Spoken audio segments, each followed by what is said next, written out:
నిన్నటి రోజు ఆ సౌరాష్ట్రములో వెలసినటువంటి సోమనాథుడి గురించి మనం కొన్ని విషయాలను విజ్ఞాపన చేసుకుని ఉన్నాం.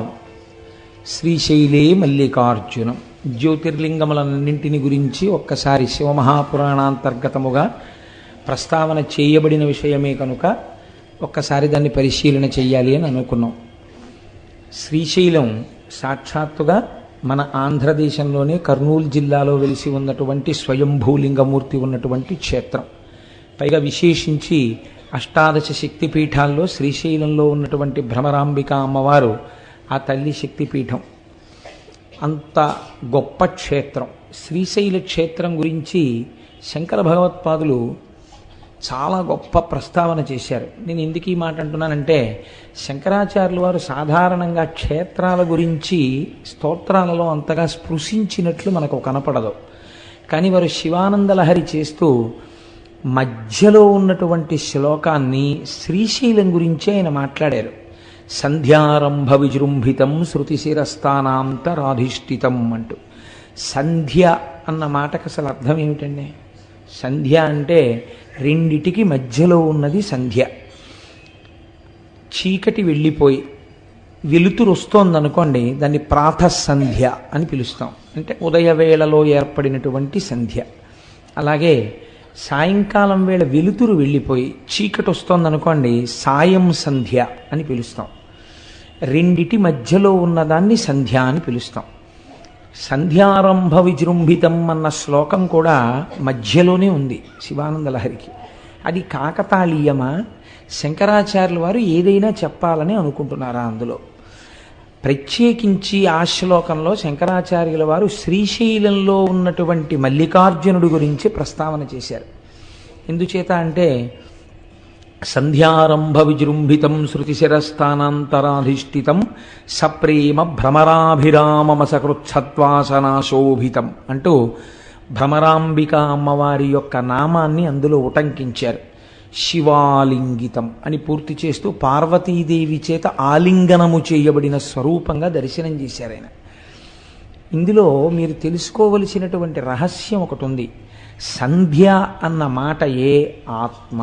మీరు జాగ్రత్తగా పరిశీలన చేయండి. ఎందుచేతంటే సంకల్పము వికల్పము అని రెండు ఉంటాయి. ఇది మనస్సు చేసేటటువంటి పని. ఒకే వస్తువుని గురించి నిరంతరంగా ఆలోచన చేసిందనుకోండి మనస్సు, దాన్ని ధ్యానము అంటారు. సాధారణంగా ఇది మనం ఎప్పుడు చేస్తామంటే, మీకు తెలియకుండా మీరు చేసేస్తుంటారు ధ్యానం. మామూలుగా మీకు విషయం ద్యోతకం అవుతోందనుకోండి, లోపల ఎటో చూస్తూ ఏదో మాట్లాడుతూ చెప్పేస్తారు. మీకు విషయం జ్ఞాపకంలోకి రాలేదనుకోండి, మొన్నను మీకు ఏదో పని చెప్పాను, ఏం చెప్పానండి అని బయట చూడరు, ఏం చెప్పాను అని కళ్ళు మూస్తారు.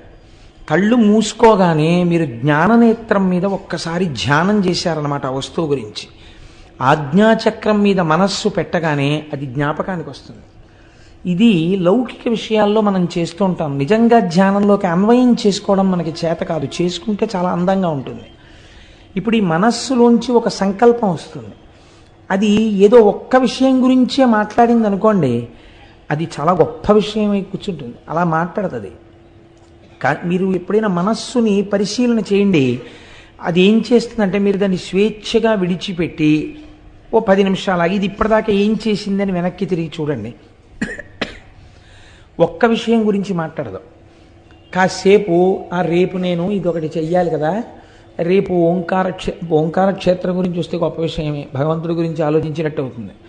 రేపు నేను ఆ పని మీద వెళ్ళాలి, ఆఫీసులో ఈ పని రేపు పూర్తయిపోతుందా, రేపు ఫలానా వాళ్ళకి ఫోన్ చేద్దాం అనుకున్నాను, అదో పని చేయాలి, తర్వాత నేను బట్టలు దర్జీకి ఇచ్చి చాలా రోజులైంది అవి తెచ్చుకోవడం మర్చిపోతున్నాను, ప్రతిరోజు అదొకటి తెచ్చుకోవాలి.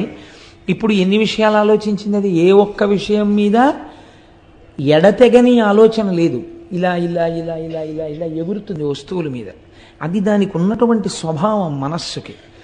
ఇటువంటి మనస్సు ఒక ఆలోచన చేసి ఆ ఆలోచనను వదిలిపెట్టి ఇంకో ఆలోచన వైపుకి వెళ్ళాలి. చాలా జాగ్రత్తగా ఆలోచించండి. ఈ రెండు ఆలోచనల మధ్యలో ఏముంది? ఆత్మ ఉంది, మనస్సు లేదు. మళ్ళీ అది ఎక్కడి నుంచి పుట్టాలి? ఇంకో సంకల్పం. ఆత్మచేత ప్రకాశిస్తున్న మనస్సులోంచి ఇంకో సంకల్పం పుట్టాలి. రెండు సంకల్పాల మధ్యలో ఉన్నదేదో అది సంధ్య. ఆ సంధ్య ఆత్మస్వరూపం. ఆ ఆత్మస్వరూపం జ్యోతిర్లింగమైన మల్లికార్జునుడు. కాబట్టి శివానందలహరిలో మధ్య శ్లోకం సంధ్యారంభ విజృంభితం. అది శంకరాచార్యుల వారి ప్రజ్ఞ. ఎంత గొప్పగా వారు అన్వయం చేశారో చూడండి. ఇటువంటి శ్రీశైల క్షేత్రం మన ఆంధ్రదేశంలో ఉండడం మన అదృష్టం నిజానికి. ఆ ఉన్నటువంటి క్షేత్రము పరమేశ్వరుడు వెలిసినటువంటి కొండ పేరు శ్రీగిరి. మనం ఎవరినైనా గౌరవవాచకంతో పిలవాలి అనుకున్నప్పుడు శ్రీకారం చుడతాం పక్కన. శ్రీ దొరగారు, శ్రీ ఏదో ఇంకొకరు అని శ్రీకారం చుట్టి పిలుస్తాం. ఆ శ్రీకారం వేశామంటే వారిని గౌరవించి పిలిచాము అని. ఈ శైలమునకు ముందేమనుంది? శ్రీశైలము. దాని పేరు శ్రీగిరి. మిగిలిన కొండలు బోలెడన్ని ఉన్నాయి. ఏ కొండకైనా ఇలా ఉందా పేరు? ఉంది. దేనికి ఉంది? తిరుమల. తిరుమల కూడా శ్రీశైలమే. అందుకే వరాహ పురాణంలో శ్రీశైలే పూరయిష్యామి కించిత్ కాలాదనంతరం అన్నారు వెంకటేశ్వరుడు. శ్రీశైలములు రెండు. ఒక శ్రీశైలము తిరుమల. తిరు అంటే ద్రవిడ భాషలో గౌరవవాచకం, శ్రీకారం. తిరుమలై, మలై అంటే కొండ. శ్రీశైలము సంస్కృతంలోకి చెప్తే ఇది శ్రీశైలము. అక్కడ కరచరణాదులతో ఉన్నాడు, ఇక్కడ లింగమూర్తిగా ఉన్నాడు, రూపరూపిగా ఉన్నది ఒక్క పరమాత్మే, రెండుగా భాషిస్తున్నాడు. ఇక్కడ ఉన్నటువంటి శ్రీశైలము ఆ కొండ పేరు శ్రీగిరి. ఈ శ్రీగిరి అన్న పేరు ఎందుకు వచ్చింది అంటే దాని గురించి స్థల పురాణం ఒక మాట మాట్లాడింది. ఒక భక్తురాలు నేను ఈ కొండగా మారాలని కోరుకున్నది కాబట్టి ఆమె శైలముగా మారినది అని కాదు. దాని యొక్క తాత్వికమైన రహస్యం వేరు. కొన్ని పరమ పవిత్రమైనటువంటి కొండలు ఉంటాయి. ఈశ్వరుడు కోరి కోరి అక్కడ స్వయంభూగా వెలుస్తాడు. అలా వెలియాలంటే అది ప్రాకృతముగా ఉన్నటువంటి కొండ కాదు, దాని యందు ఏదో శక్తి ఉండాలి. మీరు చూడండి, మనకి ఒక మాట మాట్లాడుతుంటారు, శిలాభోగం స్థలాభోగం అంటారు. శిలాభోగం అంటే ప్రపంచంలో ఎన్నో శిలలు ఉంటాయి. ఏదో ఒక శిలని పట్టుకొచ్చి ఒక ఆయన చెక్కుతాడు, ఓ గుళ్ళో పెడతాడు. దానికి ఎన్ని అభిషేకాలో ఎన్ని పూజలో అది మూర్తి అయిపోయింది, శిలాభోగం.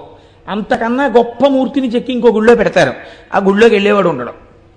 శిలాభోగం అంటే దానికి లేదా అదృష్టం రారు ఇక్కడికి భక్తులు అంటారు. స్థలాభోగం, మీరు కొన్ని కొన్ని స్థలాలు చూడండి, మహాత్ములు అడుగుపెట్టిన వేళా విశేషం ఏమిటో తెలియదు కానీ నేను విశాఖపట్నంలో చూశాను అలాంటి ఇల్లు.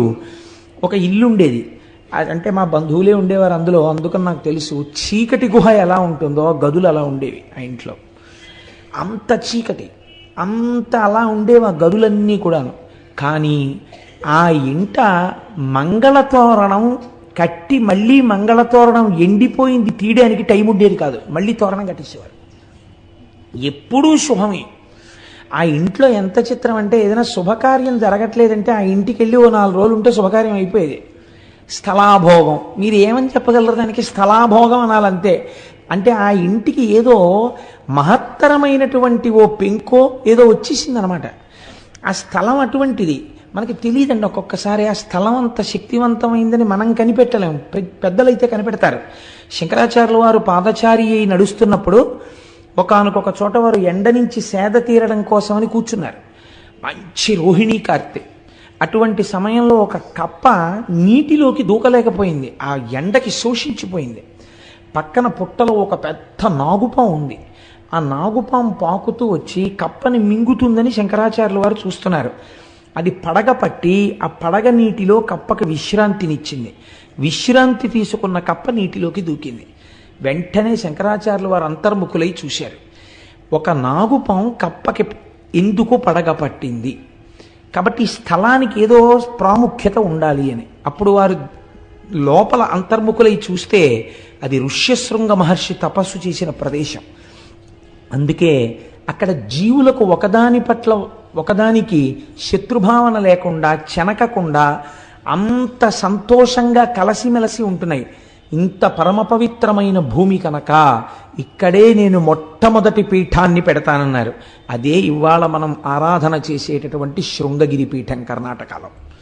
కాబట్టి స్థలాభోగము ఉన్నదా లేదా? ఉన్నది. శ్రీగిరి అన్నప్పుడు అందులో శ్రీ షకార రకార ఈకారములు ఉన్నాయి. షకార రకార ఈకారములుంటే శ్రీమాత అని ప్రారంభమైంది లలితా సహస్రనామం. ఆ మూడక్షరాలు బ్రహ్మశక్తి, విష్ణుశక్తి, రుద్రశక్తి, ఈ మూడు శక్తుల్ని తెలియచేస్తాయి. ఈ మూడు శక్తులు ఉన్నటువంటి కొండ, ఈ మూడు శక్తులు మమేకమైన శక్తి రూపిణి భ్రమరాంబిక, అందుకని శక్తిపీఠం. ఇప్పుడు ఆ కొండ మీద అడుగు పెట్టిన వాడికి సరస్వతీ కటాక్షం కావాలా, లక్ష్మీ కటాక్షం కావాలా, జ్ఞానం కావాలా? నువ్వు అడగక్కర్లేదు, నోరు తెరిచి నీకేది కావాలో అది ఆ కొండలోంచి ప్రసరిస్తుంది. అంత శక్తివంతమైన స్థలం అది, అంత శక్తివంతమైన కొండ ఆ కొండ. అందుకే శంకరాచార్యులు వారు యోగరత్నావళి స్తవంలో ఓ మాట అంటారు, శ్రీశైల శృంగే వివిధ ప్రసంగే శేషాద్రి శృంగే సదా వసంతం తమర్జునం మల్లిక పూర్వమేనం శ్రీశైల శృంగ కుహరేషు కదోపలప్స్యే గాత్రం యదామలతాహ పరివేశయంతి కర్ణే యదాహ విరచయంతి ఖగాశ్చ నీడాస్ అంటూ సిద్ధిం తథావిధ మనోవిలయం సమాధౌ అన్నారు. శ్రీశైలంలో తొందరగా మనస్సు లయమైపోతుంది అంటారు. అక్కడికి వెళ్ళి జపం చేసుకుందాం అనుకున్న వాళ్ళకి, అక్కడికి వెళ్ళి కూర్చుని మాకు ఒక ఆఫీసర్ గారు ఉండేవారు, ఇప్పుడు నాకు పుష్పమాల వేశారే, ఆ వారు చేసిన ర్యాంక్కి సమానమైన ర్యాంకు, ఆ డిప్యూటీ మేనేజర్ క్వాలిటీ కంట్రోల్ అని మా ఆఫీసులో ఒక పరమ గౌరవనీయమైన పదవి, ఒక జిల్లా స్థాయి అధికారి. ఆయన పేరు అరుణ జటేశ్వరుడు, చాలా గొప్ప పేరు, ఎక్కడ ఉండదు అసలు. ఆయనే అరుణ జడాయ్ అని పిలుస్తుండేవారు. ఆయన పరమభక్తుడైన ఆయన శ్రీశైల క్షేత్రానికి వెళ్ళి భ్రమరాంబ అమ్మవారి దేవాలయపు గోడల దగ్గర కూర్చుని రుద్రాన్ని పారాయణ చేసి వస్తుండేవారు. అందుకే మహానుభావుడు ఒక పువ్వులా పనిచేసి ఒక పువ్వులా వెళ్ళిపోయారు ఆయన. మొన్ననే నాకు ఫోన్ చేశారు, ఈ మాట ఎప్పుడైనా వీలైతే ఒకసారి సభకి పిలిపిస్తాను వారిని, ఒకసారి రండి చెన్నై నుంచి అని. నేను ఎందుకు ప్రస్తావన చేశానంటే అక్కడ తొందరగా మనస్సు లయం అవుతుంది. సిద్ధిం తథావిధ మనోవిలయం సమాధౌ గాత్రం యదాహమలతాహ పరివేశయంతి అంటారు శంకరాచార్యుల వారు. మీ మనస్సు లయమైపోతే మీకు బాహ్య ప్రపంచంతో సంబంధం ఉండదు. మీకు బాహ్య ప్రపంచంతో సంబంధం లేదు అని ముందు ఎవరు నమ్మాలి? తీగలు నమ్ముతాయి. తీగలు నేను వెళ్ళిలా కూర్చున్నా నన్ను చుట్టుకో, వీళ్ళు లేచి వెళ్ళిపోతాడని చుట్టుకోదు. కానీ ఒక కర్రపుల్ల ఇలా ఉందనుకోండి, తీగ వచ్చి చుట్టుకుంటుంది. అలాగే శ్రీశైలమునందు తొందరగా సమాధిలోకి వెళ్ళిపోతారు కాబట్టి అక్కడ తీగలు అల్లుకుని ఉంటాయిట. ఎన్ని ఓషధులకో ఆలవాలము శ్రీశైల పర్వతం. అసలు అన్నింటికన్నా ఆశ్చర్యం అండి, శ్రీశైలానికి దగ్గరలో ఒక క్షేత్రం ఉంది, అక్కడ అమ్మవారు ఉన్నారు, సిద్ధేశ్వరం అనుకుంటాను నాకు జ్ఞాపకం ఉన్నంత వరకు. మీరు అమ్మవారికి బొట్టు పెట్టచ్చు. అక్కడ మీరు అమ్మవారికి కుంకుమ బొట్టు పెడితే శిలామూర్తిగా ఉండదు, నుదురు మెత్తగా తగులుతుంది, వేలు పెట్టినప్పుడు మీ ఒళ్ళు పులకరిస్తుంది. శ్రీశైలం ఎన్ని రకాల ఉపాసనలకో ఆలవాలము, అంత గొప్ప క్షేత్రం శ్రీశైలం. అటువంటి శ్రీశైలంలో ఆ శ్రీశైల పర్వతం మీద పరమశివుడు స్వయంభూమూర్తిగా వెలిశాడు. మీరు చూడండి, ఎందుకు వెలియాలి? ఏదో కారణం ఉండాలి కదండి. నిన్న సౌరాష్ట్రే సోమనాథంచ ఒక కారణం కనపడింది, ఇక్కడ కూడా ఒక కారణం ఏమైనా ఉందా అంటే శ్రీశైలంలో ఎందుకు పరమశివుడు వెలయవలసి వచ్చింది అన్న దాని గురించి పెద్దలు ఒక హేతువుని చెప్తారు. క్రౌంచేన పర్వతే దూరంగతే తస్మిన్ స్వపుత్రకే తేచ తత్ర సమాసీనౌ జ్యోతిరూపం సమాశ్రితౌ పుత్ర స్నేహాతురౌ తవ్వై శివౌ పర్వణి పర్వణి దర్శనార్థం కుమారస్య స్వపుత్రస్య గచ్చతః అమావాస్యాం దిశే శంభు స్వయం గచ్చతి తత్ర పౌర్ణమాసే దినే తత్ర పార్వతీ గచ్చతి ధ్రువం. మీకందరికీ తెలుసున్నటువంటి విషయమే, గణాధిపత్యం ఎవరికి ఇవ్వాలి అని నిర్ణయం చెయ్యవలసి వచ్చినప్పుడు శంకరుడు తన ఇద్దరు కుమారులను పిలిచి ఎవరు భూమండలానికి అంతటికీ తొందరగా ప్రదక్షిణం చేసి వస్తారో వారికి నేను పట్టాభిషేకం చేస్తాను, వారికి నేను గణాధిపత్యం ఇస్తాను అన్నారు. అంటే గబగబా బయలుదేరాడు సుబ్రహ్మణ్యేశ్వర స్వామి. వారిది నెమలి వాహనం కాబట్టి గబగబా వెళ్ళి భూమండలంలో ఉన్న దేవాలయాలన్నిటినీ దర్శనం చేసుకుంటూ వస్తున్నాడు. ప్రదక్షిణం అంటే అది బాగా గుర్తుపెట్టుకోండి. సాధారణంగా మనం ఈ కథని కథగా చెప్పేస్తాం. ఆయన ఏమన్నాడు పరమశివుడు? ప్రదక్షిణం చేసి రమ్మన్నాడు. ప్రదక్షిణం చేసి రమ్మంటే గుళ్ళల్లోకి ఎందుకంటే సుబ్రహ్మణ్యేశ్వర స్వామి వారు గిరగిరా తిరిగేసి వచ్చేయకూడదు ఏంటి? ఓ విమానం తిరిగేసినట్టు ఏరియల్ వ్యూ అంటాం కదా మనం, అలా నెమలి వాహనం ఎక్క అలా తిరిగిలా వచ్చేస్తే బాగుంటుంది కదా. ప్రతి గుళ్ళోకి వెళ్ళాడు ఆయన. ప్రతి గుళ్ళోకి వెడితే ఆయనకి ఏం కనపడేదంటే ఈయన గుళ్ళోకి వెళ్ళేటప్పటికీ విఘ్నేశ్వరుడు బయటికి వెడుతున్నట్టు కనపడేది. అయ్యో అన్న ఇదేంట్రా నాకన్నా ముందే బయటికి వెళ్ళిపోతున్నాడు, ఎలా వెళ్ళిపోతున్నాడు రా అనుకునేవాడు ఆయన. ప్రతి గుళ్ళోనూ ఈయన వెళ్ళడం, ఆయన బయటికి వెళ్ళడం. అదేంటి, ఎందుకు అసలు సుబ్రహ్మణ్యుడు గుళ్ళల్లోకి తిరగడం ఆయన చెప్పాడా? పరమశివుడు నువ్వు గుళ్ళల్లోకి వెళ్ళిరా, భూమండలం మీద ఉన్న గుళ్ళన్నీ చూసిరా అని చెప్పాడా? ప్రదక్షిణం చేసిరా అని చెప్పాడా? ప్రదక్షిణం చేసిరా అని చెప్పాడు. ప్రదక్షిణం చేసిరా అంటే గుళ్ళల్లోకి ఎందుకండి వెళ్ళడం? అదే ప్రదక్షిణం అంటే. ప్రదక్షిణం అంటే ఏమిటో తెలుసా అండి? దేవాలయంలో ప్రదక్షిణం చేసేటప్పుడు లోపల ఉన్న మూర్తి మిమ్మల్ని పరిశీలన చేస్తాడు. నన్ను నమ్ముకున్నటువంటి మహాభక్తులందరూ నా దేవాలయంలో కొలువు తీరి ఉన్నారు, వీరికి నమస్కరించి వీరి అనుగ్రహంతో నా దగ్గరికి వస్తాడా, వీళ్ళంతటి వాళ్ళు వీళ్ళెందుకని నా దగ్గరికి వస్తాడా చూద్దామని వీళ్ళని వదిలి లోపలికెళ్ళిన వాడిని చూడగానే ఇలా మొహం తిప్పుతాట పరమేశ్వరుడు. కాబట్టి మీకు ఆ ఈశాన్యలింగం అని ఉంది అరుణాచలంలో. అరుణాచలంలో ఈశాన్యలింగం దగ్గర నందీశ్వరుడు ఇలా ఉండడు, ఇలా ఉంటాడు. మొన్న మేము వెళ్ళినప్పుడు ఆయన ఎందుకు అలా మొహం పక్కకి తిప్పుకుని ఉన్నాడు అని అడిగితే ఆయన తమిళంలో చెప్తే ఏదో వచ్చిన వాళ్ళు ఎవరో దాన్ని తర్జుమా చేశారు. ఒక మహాభక్తుడు, ఒక ఆయన, కొంతమంది భక్తులు పల్లెటూరు నుంచి వచ్చారు కానీ వాళ్ళు పరమభక్తులు. వాళ్ళు వచ్చి దర్శనం చేసుకుందాం అంటే నంది అడ్డొచ్చింది. అడ్డొస్తే వాళ్ళు శివుడికి చెప్పారు, ఈశ్వర నీ దర్శనం చేసుకుందాం అంటే నంది అడ్డొస్తోందని. ఆయన అన్నాడు, నా భక్తులకు కనపడే వరకు కాసేపు మొహం అలా పక్కకి తిప్పన్నాడు. అందుకని ఇలా పెట్టాడు ఆయన. మళ్ళీ నువ్వు ఇటు తిప్పచ్చు అనలేదు, ఏమో ఇలాంటి వాళ్ళు ఇంకా వస్తారేమో అలా ఉండు కాసేపు అన్నట్టే లెక్క. అందుకని అలాగే ఉన్నాడు ఈశాన్యలింగం. కాబట్టి చూడండి, భక్తుల పట్ల ఆయన ఎంత ప్రీతి వహించి ఉంటాడో చూడండి. లోపల భక్తి ఉంటే ఆయన దాన్ని గమనిస్తాడు. ప్రదక్షిణం అంటే దేవాలయాలలోకి వెళ్ళి చేసినది ప్రదక్షిణం. అరుణాచల శైలమునకైనా సరే, అరుణగిరి ప్రదక్షిణం చేసేటప్పుడు దేవాలయాల్ని విడిచిపెట్టి మీరు కొండ చుట్టూ తిరిగితే అది ప్రదక్షిణం అవుతుందని నేను అనుకోవట్లేదు. ఎందుకంటే అలా శాస్త్రం మాట్లాడలేదు కనుక. లేకపోతే తలుపులు తీసి అర్ధరాత్రి వేళ కూడా లింగ దర్శనం అయ్యేటట్టుగా అరుణాచలంలో ఎందుకు ఉంచుతున్నారు? మీరు వెళ్ళితేనే ప్రదక్షిణం పూర్తవుతుందని. మీరు వదిలిపెడితే ప్రదక్షిణం ఎలా అయింది? మీరు దేవాలయ సహితంగా చేసిందే ప్రదక్షిణం. మీరు లోపల తిరిగినప్పుడు కూడా ఆళ్వారులు ఉంటారు విష్ణువాలయం అయితే, నాయనారులు ఉంటారు శివాలయం అయితే, మీరు ప్రదక్షిణ పురస్సరంగా వెళ్ళాలి. చాలామంది ప్రధాన దేవత దగ్గరికి వెళ్ళి వస్తారు, దానివల్ల ఈశ్వర అనుగ్రహం కలుగుతుందని నేను అనుకోవట్లేదు. మీకు భూమండల ప్రదక్షిణంలో విఘ్నేశ్వరుడు చేసిన ప్రదక్షిణమే దానికి ప్రమాణం. ఇంతలోకి ఆయన పాపం పోన్లే అన్నయ్య కన్నా ముందుకెడతానేమో అని పరిగెత్తాడు కైలాసం దగ్గరికి వచ్చాడు. ఈయన ఏం చేశాడు? గణపతి నిజంగా వెళ్ళారు ఆయన సూక్ష్మంలో మోక్షం అంటారు చూసారా, అటువంటిది ఒకటి చేశాడు. అన్ని వేళలా చెయ్యకూడదు, ఎప్పుడు నిజంగా మీరు చేయలేరో అప్పుడు చెయ్యాలి దాన్ని. శ్రీరామ రామ రామేతి రమే రామే మనోరమే సహస్రనామ తత్తుల్యం రామనామవరాననే నిజమే. శ్రీరామ శ్రీరామ శ్రీరామ అంటే విష్ణు సహస్రం చెప్పినట్టు. అందుకని పూజంతా మానేసి 3 మాటలని వెళ్ళిపోతానంటే కుదరదు. నిజంగా మీకు అంత టైం లేని పరిస్థితి వచ్చినప్పుడు శ్రీరామ శ్రీరామ శ్రీరామనమని. పాపం నెమలి వాహనము లేదు, స్థూలకాయం ఎలక వాహనం, నేను తిరగలేనేమో అనుకుని అన్ని విధాలా బేరీజు వేసుకున్నప్పుడు ఆయన ఏం చేశాడంటే, నాన్నగారు తల్లిదండ్రులకు చేసినటువంటి ప్రదక్షిణం భూమండలానికి చేసిన ప్రదక్షిణంతో సమానం, కాబట్టి నేను మీకే ప్రదక్షిణం చేసి మీకే నమస్కరిస్తున్నాను, అశక్తుడను కనుక. ఈయన అశక్తుడే, అలా సుబ్రహ్మణ్యుడితో సమానంగా వెళ్ళడానికి ఎవరు అంగీకరించాలి? సర్వజ్ఞుడైన శంకరుడు అంగీకరించాలి. ఈ బుద్ధి కుశలత ప్రదర్శించాడు, గణాధిపత్యం ఇచ్చారు. చిన్నపిల్లలకి మంకుతనం ఉంటుంది కదండి, అందులో నువ్వు ఓడిపోయావురా అన్నారనుకోండి చాలా బాధగా ఉంటుంది. అంతవరకు ఎందుకంటే ఓ బస్సులో ఆడపిల్లలు మగపిల్లలు కలిసి వెళ్తున్నప్పుడు అంత్యాక్షరి పెట్టి గెలిచారని మగపిల్లలకి ప్రైజ్ వస్తే పెద్ద అలరైపోతుంది. ఆడపిల్లలకి ఇస్తే మగపిల్లలు అందరూ మొహాలు ముడిచేసుకున్నారు మేము మనం వెళ్ళినప్పుడు. అంటే అదో ముచ్చట అనుకోండి. ఎందుచేత అంటే ఓడిపోయావు అనేటప్పటికీ అది జీర్ణం కాదు, ఆ మాట వాళ్ళు అంగీకరించలేరు.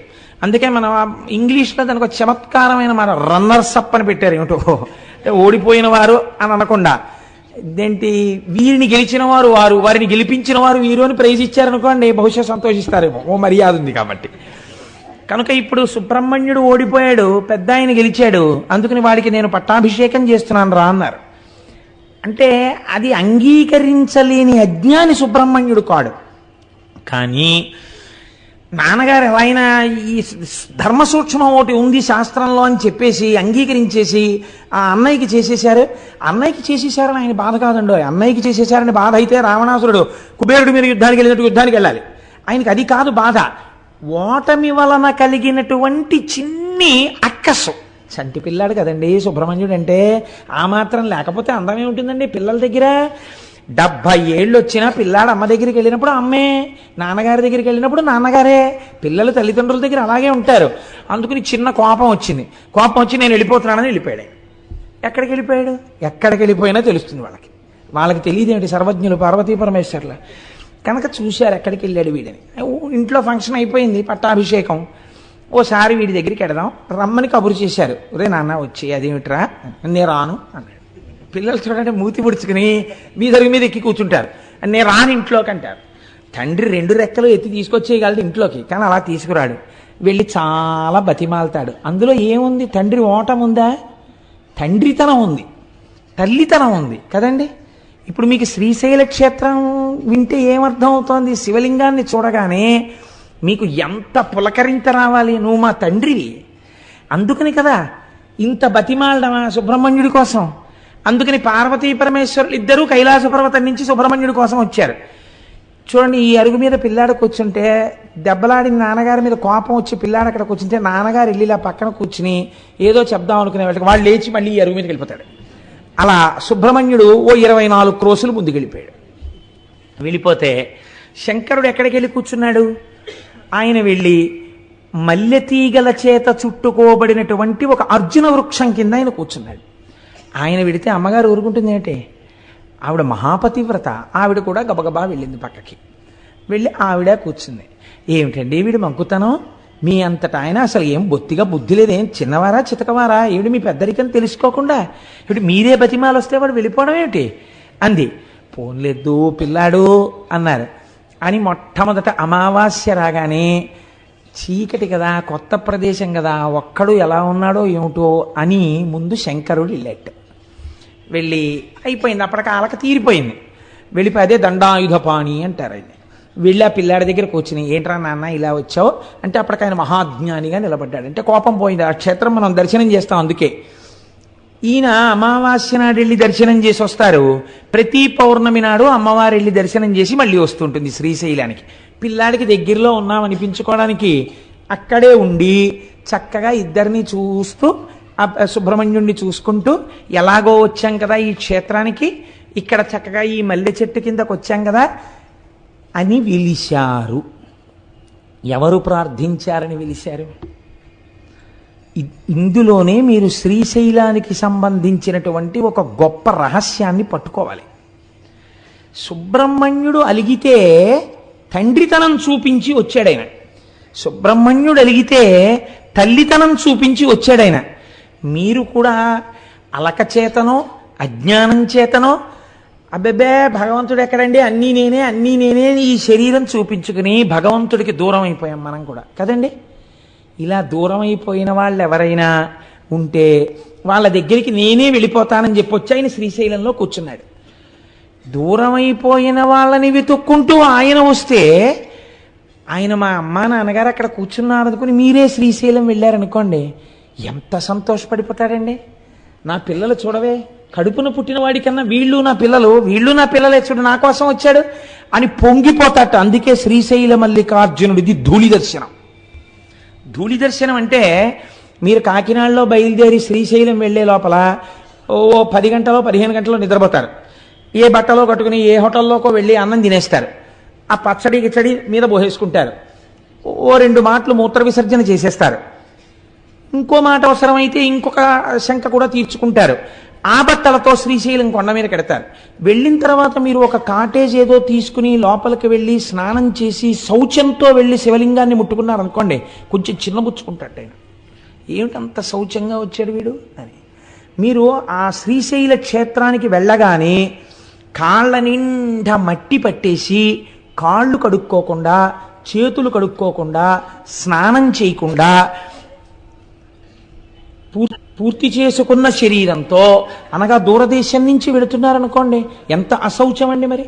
మలమూత్ర విసర్జన చేసిన శరీరం ఎంత అశౌచంతో కూడుకున్నది. పైగా మీరు కొంతసేపు నిద్రపోయారు బస్సులో, రైల్లో, నిద్ర ఎంత అశౌచం వస్తుంది.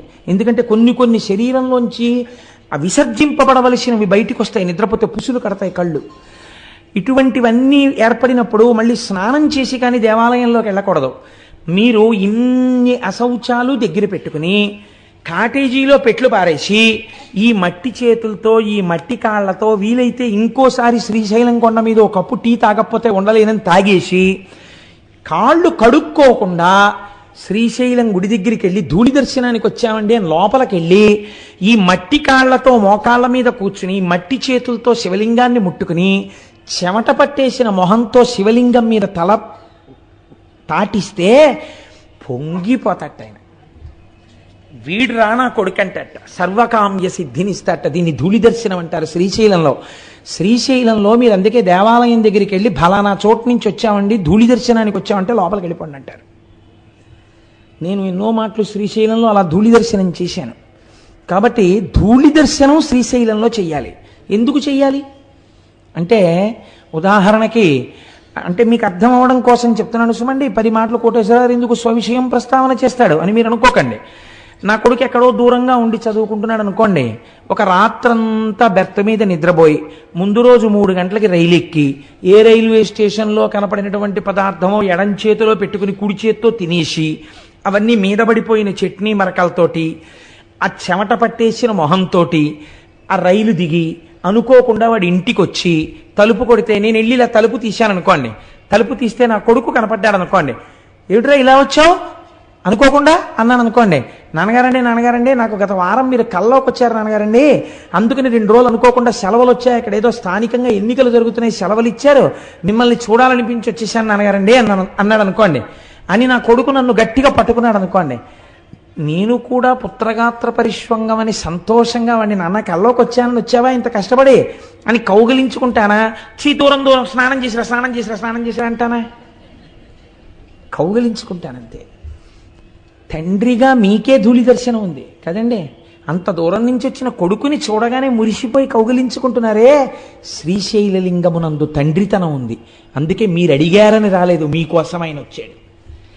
జగత పితరవ్ వందే పార్వతీ పరమేశ్వరవు ప్రతిరోజు వస్తాడు.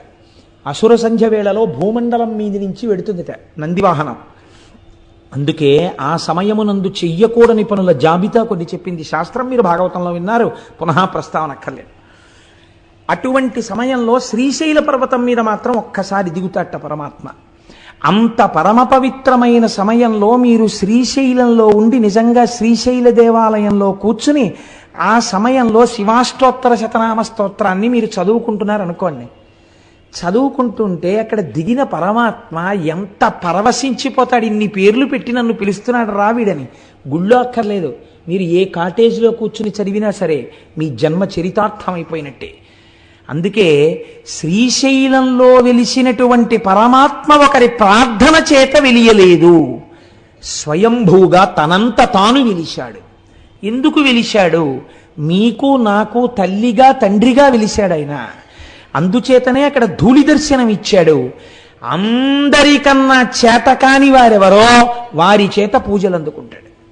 తెలుసా అండి? ఇప్పుడంటే లేదండి, ఇప్పుడు ఒక్కొక్కటి మోడర్నైజ్ అయిపోయి దేవాలయాలు కూడా కొంచెం ఇదిగా ఉంది. కానీ నేను ఒకనొకప్పుడు ఇంటర్మీడియట్ చదువుకునే రోజుల నుంచి, అనగా ఇంచుమించు 1973-75 ప్రాంతాల నుంచి శ్రీశైలం వెళ్ళినటువంటి సందర్భాలలో సుప్రభాత దర్శనం కోసమని వెంపర్లాడి పరిగెత్తేవాడిని. ఆ రోజుల్లో చించులు వచ్చేవారు. చించులు వచ్చి ఎంతంత డప్పు నిజంగా. నేను నా భార్య నా పెళ్ళయిన తర్వాత కూడా అస్తమానం శ్రీశైలం వెళ్ళేవాళ్ళం. పెద్ద డప్పులు, ఇంతంత డప్పులు పట్టుకొచ్చి పెట్టుకుని అర్చక స్వాములు ప్రాతస్మరామిగ ననాద మనాద బంధుం సింధూరపూరప దిశోభిత గండ యుగ్మం ఉద్దండ విఘ్న పరిఖండ నచండ దండ మాఖండలాదిసురనాయక బృందవంత్యం అన్న సుప్రభాతం చదివి తెర తీసి శివలింగ దర్శనం అయ్యే ముందు ఎవ్వరూ చూడకండి, ముందు దర్శనం నందికే నందికే నందికే అని చెప్పేవారు. తెర తీయగానే నిజంగా ఈ చెంచులు ఆనందంతో వాయించేవారు. వెన్నుపాములోంచి పులకరింతలు వచ్చేసేవి నిజంగా ఆ వాయిద్యాలు వింటుంటే. అంత సంతోషంతో మల్లన్న మల్లన్న ఓ చెవిటి మల్లన్న మల్లన్న మల్లన్న ఓ చెవిటి మల్లన్న నడిచేవారు. ఆయనకి అదో పేరండి, చెవిటి మల్లన్న నరిస్తే పొంగిపోతాట శ్రీశైలం వెళ్ళి. భగవంతుడికి ఏమైనా మంచి పేర్లు ఉంటాయి. ఓ శివ అంటారు, ఓ శంకర అంటారు. చెవిటి మల్లన్న ఏమిటండి? అక్కడికి వెళ్ళోసారి ఓ చెవిటి మల్లన్న విన్నావా అంటే పొంగిపోతాట ఆయన. ఆయనకి అదో పేరు శ్రీ మల్లికార్జునుడికి. ఎక్కడైనా విన్నారా మీరు ఇటువంటి చేష్టితం? ఏమిటి సౌలభ్యం పరమాత్మది అంటే, ఒక భక్తుడు ఒకడు నువ్వు నన్ను రక్షించి కాపాడు సుమా అన్నాడు. ఏమీ తెలియని అమాయకపు భక్తుడు. అలాగే ఉంది శివలింగం. బయటికి వచ్చి మళ్ళీ చెప్పాడు, నేను చెప్పింది విన్నావా, నిన్ను నమ్ముకుని వచ్చాను తండ్రివని, చెయ్యాలి సుమా అన్నాడు. అలాగే ఉంది శివలింగం.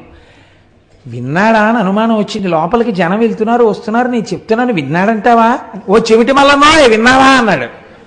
వెంటనే బాబాయ్ వీడు ఇంకో మాట అనకుండా తీర్చేద్దామన్నా కోరిక తీర్చేసేట. అప్పటి నుంచి ఇప్పటి వరకు చెవిటి మల్లన్న అన్న బాబాయ్ విన్నాను రో అంటట. తండ్రిని చూడండి మీరు, తండ్రి మహాప్రాజ్ఞుడు, అందరి చేత నమస్కరింపబడేవాడు, లోకపూజితుడు. అటువంటి తండ్రి కుర్చీలో కూర్చుని ఉంటాడు. ఆయనతో మాట్లాడడానికి పెద్దలైన వారు వచ్చి గదిలో కూర్చుని ఉంటారు. వాళ్ళతో మాట్లాడుతుంటాడు. ఓ 3 ఏళ్ల మనవడు, వాడికి ఏం తెలియదు, వచ్చి తాతగారండి తాతగారండి అంటే, లేకపోతే కొడుకు అనుకోండి పోని, నాన్నగారండి నాన్నగారండి నాన్నగారండి అని పిలుస్తాడు. ఉండు ఉండు మాట్లాడుతున్నాను కదా కాసేపు అలా ఉండు అంటాడు తండ్రి. వాడు చూసి తండ్రి అంతకీ వింటలేదని ఆ కుర్చీ మించి మెల్లిగా ఏదో కొండెక్కేసినట్టుగా పొడుగాటి కాలు మించి తొడ మీదకి ఎక్కేసి ఇలా కంఠం పట్టుకు నిలబడితే పడిపోతామని తండ్రి ఇలా వాడి నడుం చుట్టూ చెయ్యేసి పట్టుకుంటే ఆయన చెవులో పెట్టి వేలు నాన్నగారండి నాన్నగారండి అని ఆయన మొహం పెట్టుకుని ఇలా అడ్డొచ్చేసి నాన్నగారండి నాన్నగారండి ఉండు నాన్న మాట్లాడుతున్నానా అంటాడు తండ్రి. అంటుంటే ఆఖరికి నాన్నగారండి అని ఇలా కొడతారు. బా ఏమిట్రా అంటాడు తండ్రి. అంతేగాని పోలీస్ స్టేషన్లో కేసు ఎట్టేస్తాడు ఏంటి? ఏమిటి అంటే, నీకు చెప్పింది వినరే అంటాడు వాడు. సరే చెప్పు ఏమిటి? ఇంతమందిలో వాడు అంటాడు, ఇందాక నుంచి చెప్పాను మీరు వింటే కదా చూడా అంటే, పోన్లేరా చెవుడే చెప్పు ఏమిటి అంటే, మీరు నాకు జామకాయ తెస్తానన్నారు సాయంకాలం, తెస్తానులే తప్పకుండా తీసుకొస్తాను, దిగు వెళ్ళు మీ అమ్మ దగ్గరికి అంటే. అంతేగాని తండ్రి కోపగించేసుకున్నాడా, పోలీస్ స్టేషన్లో కేసు ఎట్టాడా, లేకపోతే తిరిగి కొట్టేశాడా? తండ్రితనం శ్రీశైలంలో కూడా అంతగా ఉంటుంది. సామాన్యమైన తండ్రికే అంత ప్రేమ ఉంటే మా స్వామి శ్రీశైల మల్లికార్జునుడికి ఎంత ప్రేమ ఉంటుందండి? తెలుసున్నవాడు అలా పిలవకూడదు. నా స్వామి పలకగలడని తెలిసి కూడా వెళ్ళి చెవిటి మల్లన్నోయ్ అనకూడదు. కొడుకు పెద్దవాడయ్యాడు, 25 ఏళ్లవాడయ్యాడు. నాన్నగారు